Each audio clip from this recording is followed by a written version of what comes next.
Progress. How do we measure progress? Do we measure it by industrial output? By infrastructure? Do we measure it by personal wealth? Or is it measured in the things that we buy? Or financial formulas like gross domestic product, per capita income, fiscal surpluses, or trade balances?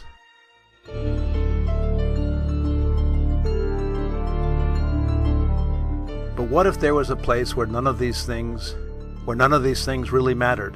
Where there didn't need to be 2 cars in every garage? Where there wasn't a wide plasma screen TV in every room? Where the infrastructure was adequate and improving? A place where food was natural and water was plentiful and drinkable right from the tap? Where 4 seasons existed and the temperature in winter barely left frost on the ground, and the temperature at the beach in the summer rarely surpassed 85 degrees Fahrenheit.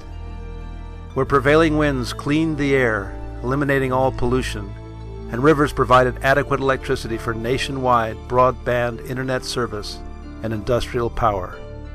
Where a wide variety of food and fruit were produced locally and delivered fresh to local stores and corner street vendors.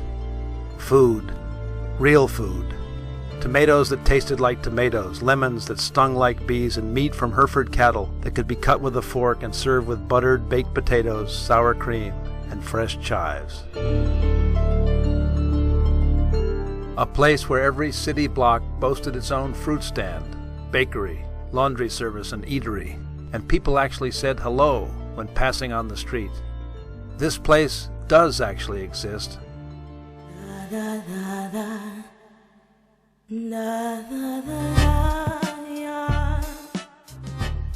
And it's called Uruguay. It's located on the Atlantic coast of South America, tucked between Argentina to the south and Brazil to the north.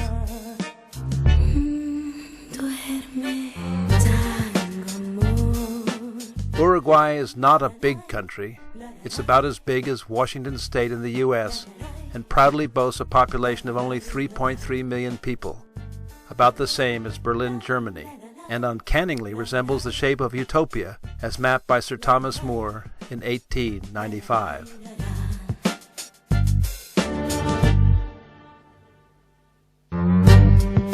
Although a small country, Uruguay has one of the lowest population densities in the world, with only 19 people per square kilometer.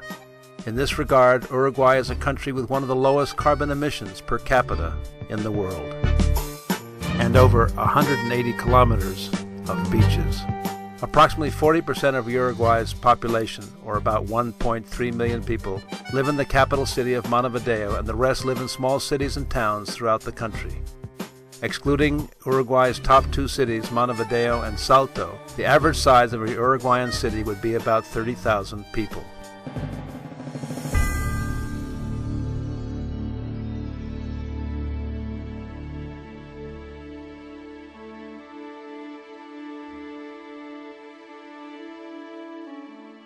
There's nothing really special about Uruguay.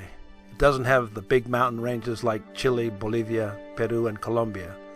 And although on the Atlantic Ocean, Uruguay doesn't have any big waves for surfing like Hawaii's Waimea or Peru's Pico Alto.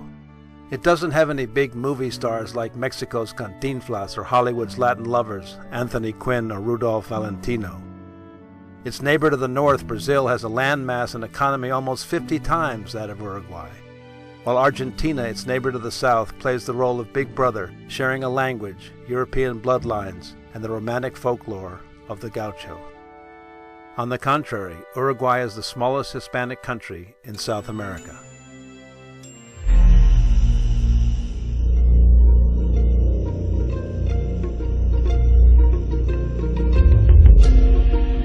It doesn't have the big bucks to purchase the soccer aces like Ronaldinho from Brazil or the Englishman David Beckham.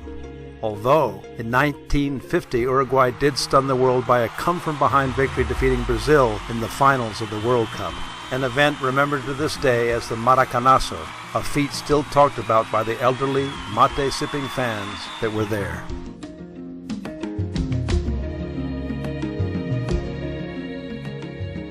No, Uruguay is nothing really special, nothing fancy, just a quiet little country that's unaffected and natural. A country with well-aligned priorities which are firmly based on family, community, and quality of life. A country that in 2008 had the second highest literacy rate in Latin America after Cuba, a life expectancy of almost 80 years, and considered by the United Nations as the 9th greenest and most livable country in the world, behind the likes of Sweden and Austria. According to Transparency International, Uruguay was ranked number 1, tied with Chile, with the least corruption in Latin America in 2008. In this same year, Uruguay was ranked number 1 of the South American countries in freedom of the press by the French organization Reporters Without Borders, and by The Economist as having a quality of life reminiscent of that found in Europe.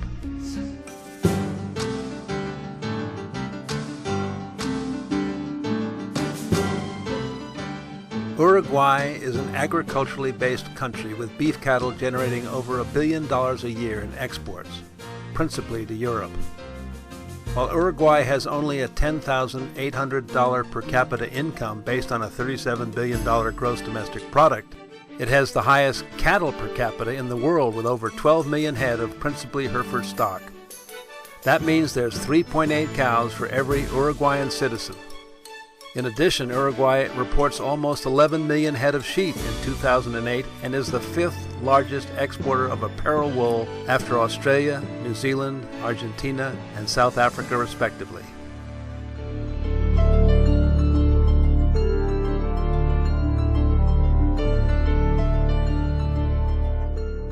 So who are these Uruguayans? According to their 2006 census, the overwhelming majority of Uruguay's population, or 95%, is of predominantly European origin. People of Spanish and Italian ancestry are the most numerous, followed by those from France, Germany, Portugal, England, Switzerland, and Russia, with the balance of the population being a mixture of Black Uruguayan, indigenous, and Asian descent.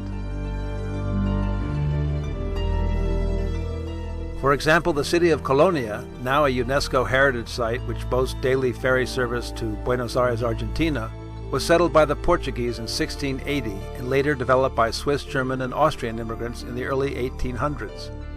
While the British that built the Uruguayan railroad system settled cities like Chamberlain, Barker, and Young, and the Russians that brought the sunflower seed to Uruguay settled the town of San Javier in the department of Rio Negro. The European immigration to Uruguay has heavily influenced the country's architecture, agricultural techniques, art, and culture. As a consequence, some call Uruguay the Switzerland of South America for both its banking system and pluralistic acceptance of industrious foreigners.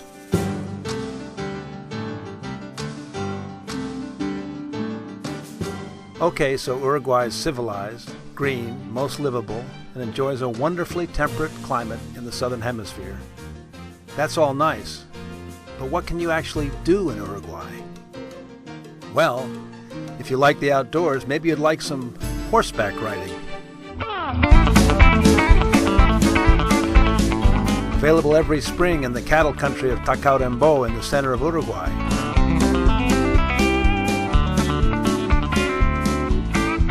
Or perhaps you might like team sports available in every small town, like soccer, rugby, or polo.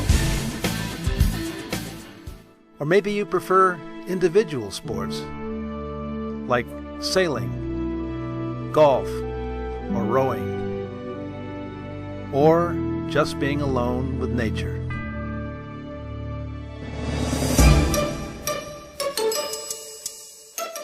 Perhaps you just want to relax and enjoy a night on the town.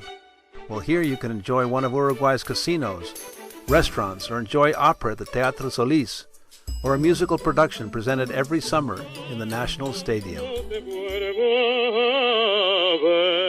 Oh, and if you want to know a secret, the dance of the tango, made famous by Argentine immigrants of Buenos Aires, was actually derived from the Cuban milonga and habanera music in Montevideo in the year 1890.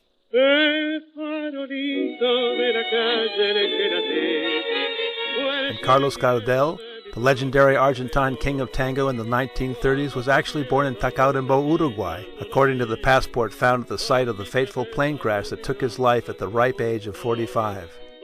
A controversy that still rages between Uruguay and Argentina to this very day.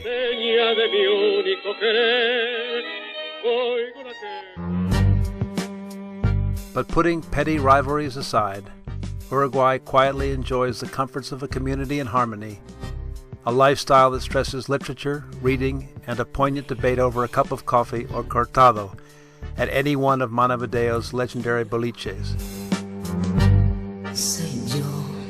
Besides politics, to be a true Uruguayan, it is imperative that you become a soccer fan and swear loyalty to either Club Nacional or Club Peñarol.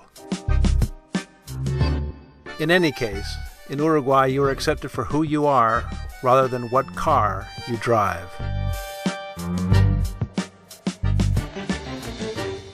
Uruguay boasts a progressive democracy, outstanding and affordable health care, both private and public, and a cost of living that's less than half of any European capital. In this regard, to become a citizen of Uruguay, besides a passport, certificate of good conduct and health, birth and marriage certificates, you need to prove that you can generate a minimum monthly income of $650. On a more practical basis, a retired couple living in Montevideo with a river or ocean view apartment can enjoy a very comfortable lifestyle on between $1,500 and $2,000 per month.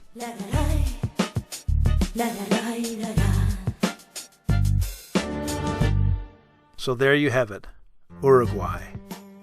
Nothing fancy, no earth-shattering headlines, no topographic wonders, no strategic raw materials, nor wars, nor conflicts. Just centuries of history, some rivers, and a people where basic courtesy and respect abound. A place where the day begins with a little sunshine, the clippity-clop hoofbeats of the horse-driven garbage collector, and the resounding call of the corner fruit vendor as he sings the prices of his daily wares. A place that makes no claim to greatness, record-breaking economic formulas, or astounding accomplishments. No, nothing like that. Uruguay boasts only the self-confidence to be just Uruguay. La la la la la la la la la la.